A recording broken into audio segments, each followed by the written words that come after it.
সাকিব আল হাসান থাকবেন আর আলোচনা থাকবে না, সেটা কি আর হয়? ক্যারিয়ারের পরন্ত বেলায়ও আবারও আলোচনায় সাকিব, না থেকেও যেন আছেন মিস্টার 75। মিরপুরে শেষ টেস্ট খেলে আলবিদা বলতে চেয়েছিলেন এই ফরম্যাটটাকে, আবার চ্যাম্পিয়ন্স ট্রফি খেলে অবসরে যেতে চেয়েছিলেন একদিনের ফরম্যাট থেকেও, কিন্তু দুটোর একটাও সম্ভব হয়নি।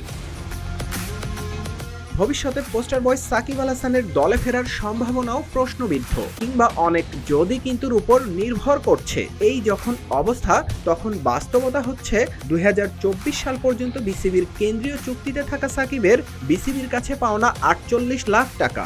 বিসিবির এক কর্তা বলেন, ব্যাংক হিসেব জব্দ থাকায় গত বছরের সেপ্টেম্বর, অক্টোবর, নভেম্বর আর ডিসেম্বরের বেতন পাননি মিস্টার 75। কিন্তু প্রশ্ন হলো, তাহলে বেতনের 48 লাখ টাকা কিভাবে পাবেন সাকিব আল হাসান? গত 5 আগস্ট গণ অভ্যুত্থানের পর সাকিবের বিরুদ্ধে হত্যা মামলা হয়। প্রতারণার মামলায় তার বিরুদ্ধে রয়েছে গ্রেপ্তারি পরোয়ানা, পাশাপাশি জব্দ তার ব্যাংক হিসেবও। এদিকে বিসিবির cricket operations chairman Nazmul Abedin Fahim ক্রিকবাসকে বলেন, চুক্তি অনুযায়ী বেতনের পুরো টাকাই পাবেন সাকিব। এছাড়া তিনি আরও বলেন, অবশ্যই চুক্তি অনুযায়ী আমাদের প্রতিশ্রুতি বাস্তবায়নে কাজ করে যাব। এছাড়া গতকাল বাংলাদেশ ক্রিকেট বোর্ডের 18তম বোর্ড সভায় নতুন কেন্দ্রীয় চুক্তি নিয়েও আলোচনা হয়েছে, যেখানে চুক্তিতে থাকা ক্রিকেটারদের বেতন ও ম্যাচ ফি বৃদ্ধিরও সিদ্ধান্ত নিয়েছে বিসিবি।